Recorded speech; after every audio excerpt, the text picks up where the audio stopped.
성도들 반갑습니다. 주 안에서 평안을 전합니다. 오늘 사도행전 두 번째 시간입니다. 지난번에는 사도행전의 개론적 내용의 부분을 다루면서 저자와 기록 목적, 특징 등 그 안에 있는 여러 가지 의미를 다루었습니다. 이제 오늘부터는 사도행전을 좀 더 심도 있게 다루려고 합니다.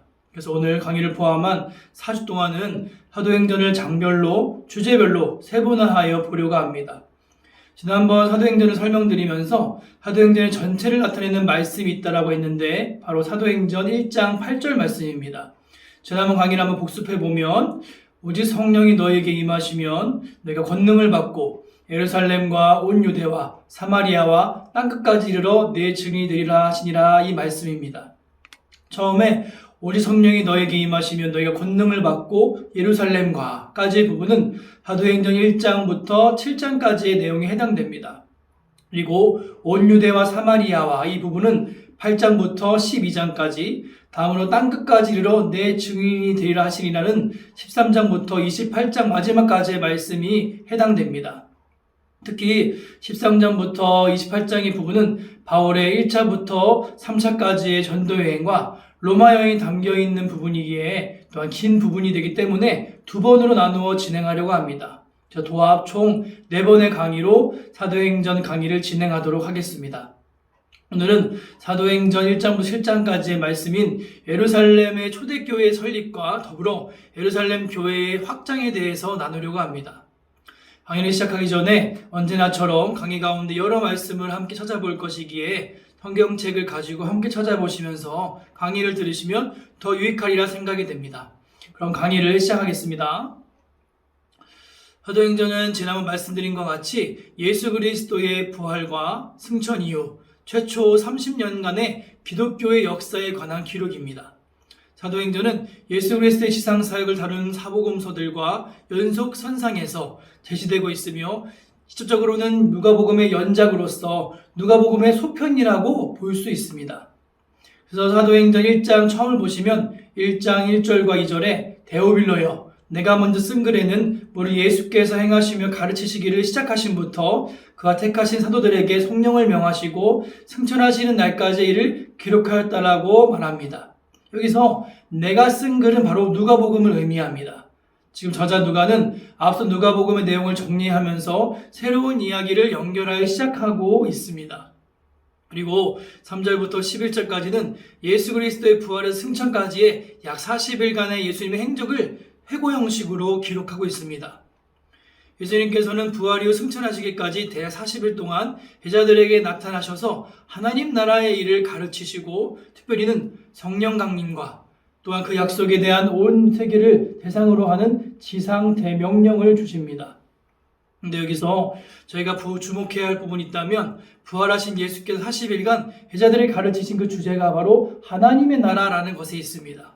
흥미로운 것은 사도행전의 처음과 마지막에 하나님 나라라는 동일한 말씀이 사용되고 있는 겁니다.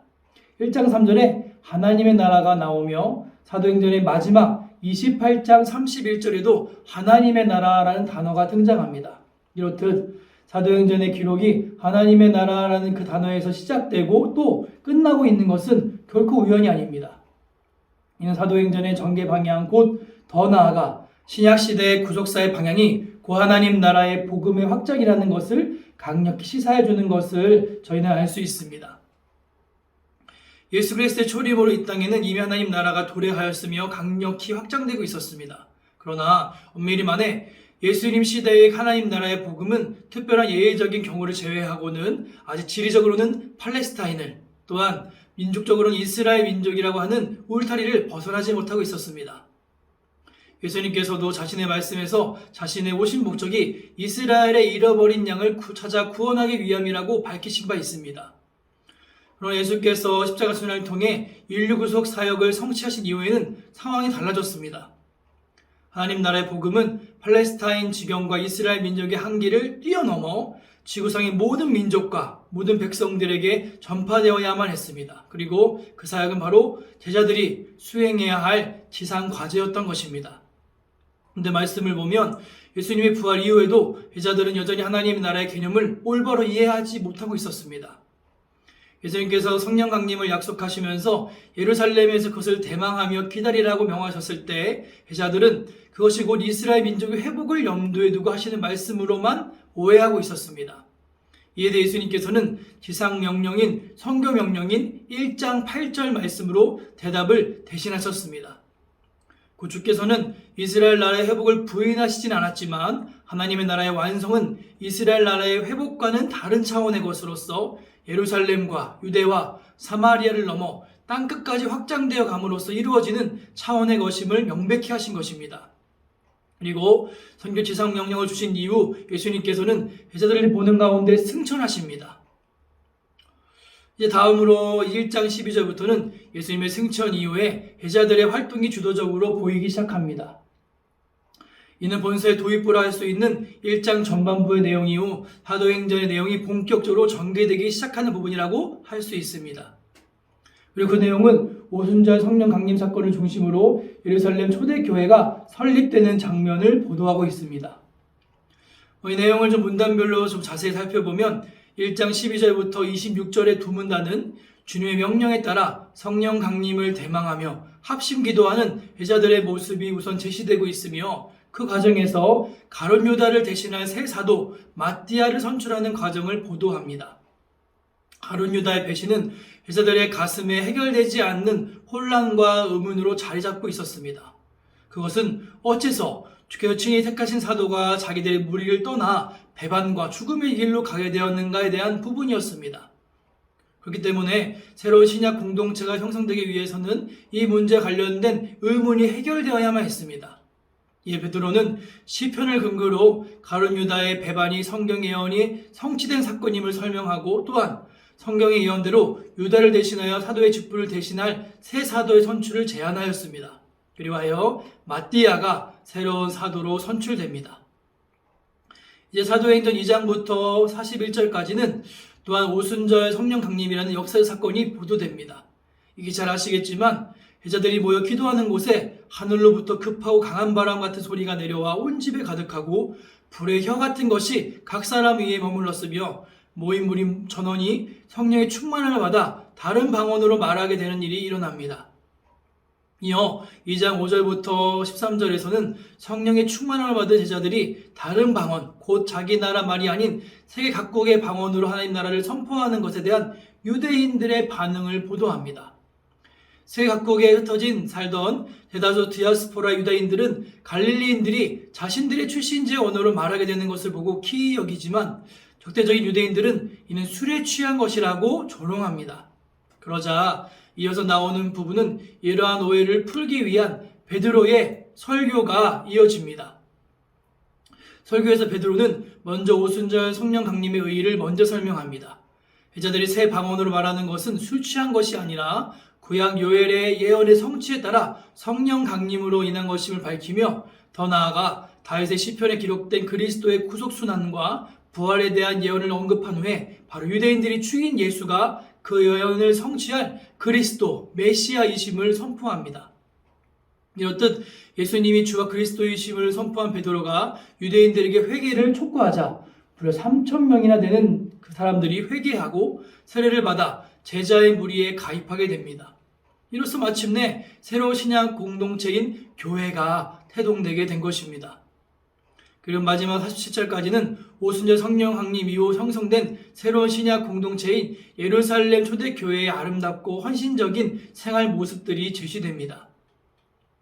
오순절 성령 강림 사건에 대해서는 그 중요성이 충분히 인식되고 있고 그 역사적 의의에 대한 신학적 설명들도 풍부합니다. 그러나 가장 중요한 부분은 오순절 성령 사건의 의미이기에 여기서는 오순절을 직접 체험한 사도 베드로의 직접적 설명에 근거하여 오순절 성령 강림 사건의 의의를 몇 가지 정도로 정리해 보려고 합니다. 첫 번째로 오순절 성령 강림은 예수의 순환과 부활 및 승천에 따른 연속적인 구속 사건이라는 것입니다. 사도 베드로는 오순절 성령 강림의 사건을 부활 승천하신 성자 예수님께서 성령을 성부 하나님으로부터 받아 제자들에게 부어주신 사건으로 선포하고 있습니다. 이는 오순절 성령 강림 사건이 별개의 구속 사건이 아니라 그리스도께서 순환을 당하시고 부활하사 승천하심으로써 비로소 이루어지게 된 사건이라는 그 의미를 담고 있는 것입니다. 그리스도의 십자가 대속순환과 부활로 인류 구속이 성취되었다면 승천하신 그리스도께서 성령을 부어주심으로써 그 성취된 구속의 효력이 이제 만민에게 확대되고 적용되게 되어진 것입니다. 즉 순환 다음 부활, 부활 다음 승천, 승천 다음 성령 강림은 각각 하나로 떼어서 생각할 수 없는 일련의 구속의 사건을 말하고 있는 것입니다. 두 번째로 오순절 성령 강림 사건 이유는 또한 성령의 사역으로 모든 믿는 자에게 차별 없이 제한 없이 성령이 부어지게 된 것입니다. 구약시대와 예수시대에도 성령은 계셨으며 사역하셨습니다. 사실 성령 하나님은 삼위일체 하나님 가운데 삼위 하나님으로서 성부, 성자 또한 그 하나님과 더불어서 영원히 존재하시는 분이십니다. 그러나 성령 하나님께서는 오순절 사건 이전에는 극히 제한된 소수에게만, 그것도 항구적이 아니라 일시적으로 임재하셨을 뿐이었습니다. 그러나 이제 요엘의 예언대로 하나님의 영이 예수를 주로 믿는 모든 육체에게 부어지게 되었습니다. 요엘서와 사도행전의 말씀처럼 예언을 하고 환상을 보고 꿈을 꾸는 것은 구약시대의 일부 선지자들에게만 있는 게 아니라 모든 사람에게, 즉 젊은이, 노인, 남녀 구분 없이 예수를 주로 믿는 자는 누구든지 성령의 계시와 초명을 받아 구원의 진리를 깨달을 수 있게 된 것입니다. 세 번째로 오순절 성령 강림 사건 이후로 구원받은 공동체의 개념이 구약 이스라엘에서 신약 교회로 전환되었습니다. 즉 오순절 성령 강림 이후로는 누구든지 주의 이름을 부르는 자는 구원을 얻게 되었습니다. 회개하고 예수 그리스도 이름으로 세례를 받으면 죄사함을 얻게 되고 성령을 선물로 받는 일이 열리게 된 것입니다. 이 구원의 은총은 유대인에게만 해당되는 것이 아니라 먼 곳 이방인들, 곧 하나님이 그의 주권으로 부르시는 모든 인간을 대상으로 베풀어지게 되었습니다.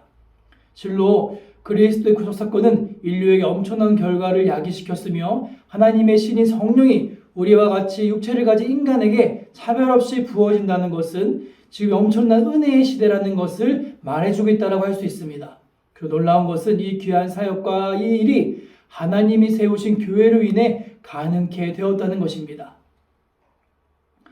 지금까지 본 사도행전 1장과 2장이 오순절 성령 강림 사건을 중심으로 한 예루살렘 초대교회 설립 과정을 보도하고 있다면 3장부터 7장까지는 예루살렘 내에서 복음이 강력하게 선포된과 동시에 교회가 폭발적으로 성장하는 과정을 보도하고 있습니다. 그런데 여기서 저희가 주목해야 할 것은 예루살렘 초대교회의 폭발적인 성장과 팽창은 자연스럽게 이루어진 것이 아니라 외적, 내적 시련에 직면하면서 그 시련을 극복하는 과정을 통해 이루어지고 있다는 것입니다. 3장과 7장의 내용을 좀 자세히 살펴보면 예루살렘 초대교회는 외적인 시련과 내적인 시련에 번갈아가며 직면하게 되는 것을 보게 됩니다. 먼저 외적인 시련은 주 예수님을 십자가에 못 박아 죽이는 데 주도적인 역할을 했던 유대의 정치적, 종교적 기득권 세력인 사내들인으로부터 온 것이며, 내적인 시련은 아나니아와 삽비라 사건과 히브리파 성도들과 헬라파 성도들 간의 갈등 표출과 같은 교회 성장 과정에서 내부적으로 발생하는 문제점들이었습니다. 먼저 사도행전 4장을 보시면 외적인 시련의 내용이 등장합니다. 이미 예수님을 처형시키는 데 앞장선 바 있는 유대 종교 지도자들은 사도들이 백성을 가르치는 것과 예수의 부활을 또한 전파하는 것을 묵과하지 않았습니다. 말씀을 보시면 그들은 사도들을 잡아 오대 가두었고 이튿날 하나들인 종교 법정에 세워 신문합니다. 그러나 베드로와 요한을 비롯한 사도들은 조금도 쿨하지 않고 변론 과정을 통해 담대하게 예수 그리스도를 증거합니다.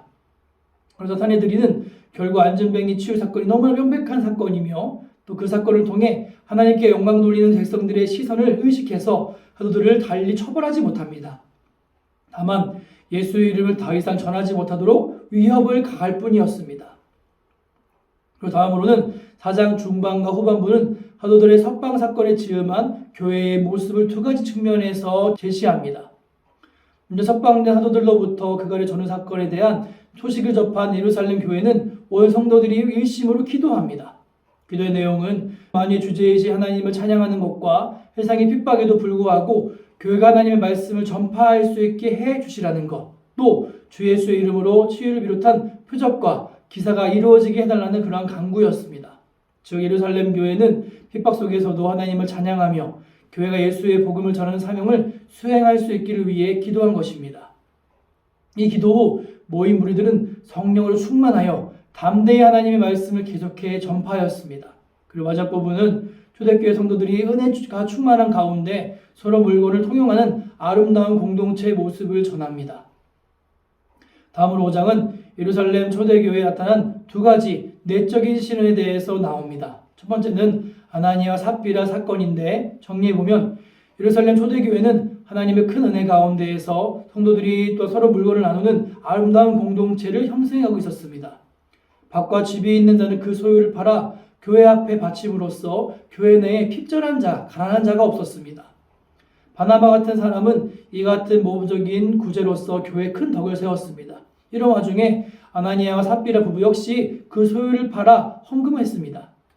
그러나 그들은 그 소유의 얼마를 감추고서 마치 전부를 드린 것처럼 거짓말했습니다. 이에 사도 베드로가 이들 부부의 거짓을 책망하자 이들 아나니아 삽비라 부부는 그 자리에서 차례로 죽임을 당하게 됩니다.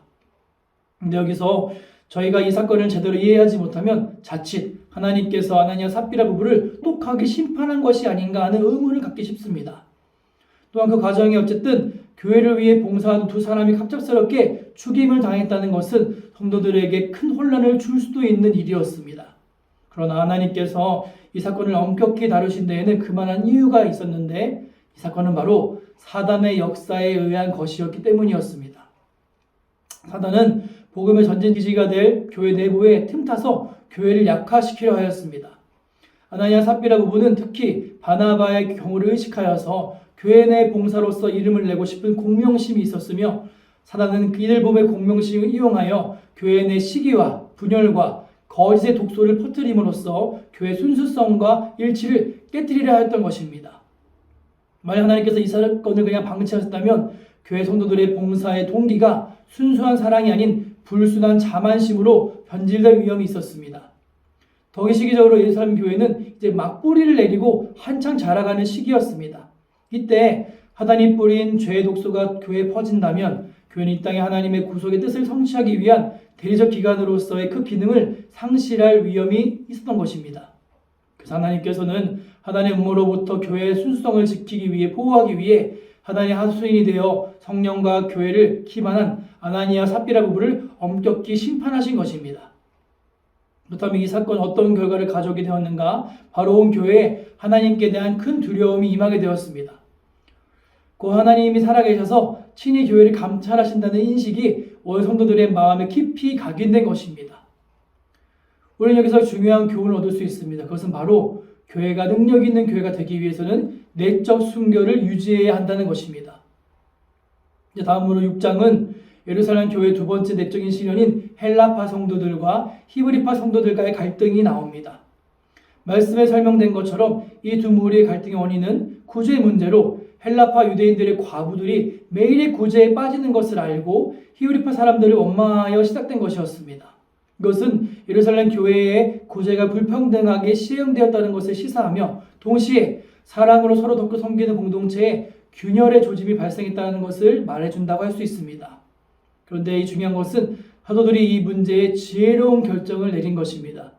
사도들은 7 집사를 세우는 해결책을 강구합니다. 그런데 이 결정이 지혜로운 것이 7 집사의 선출은 사도들이 자신들의 본래적인 이 직무에 충실할 수 있게 하였습니다. 사도들이 다른 일을 맡지 않고 오로지 기도와 말씀 사기에 힘쓸 수 있게 된 것이지요. 그리고 흥미로운 것은 7 집사 중에는 집사로 선출된 7명의 이름이 모두 헬라식 이름이었다는 것입니다. 집사들의 이름이 모두 헬라파 성도들이었다라고 단정할 수는 없지만 적어도 그럴 가능성이 다분합니다. 그렇다면 7 집사의 선택은 단순히 봉사의 직무를 맡게 하는 차원을 넘어서 앞선 히브리파와 헬라파의 리더십을 적절히 균형을 이루게 하여서 갈등의 원인을 근본적으로 해소시켰다라고 볼 수 있습니다. 지금까지 해본 초대교회 성장은 내외적인 시련을 겪으면서 그 안에서 믿음과 신앙으로서 잘 극복함으로 가능한 것이었습니다.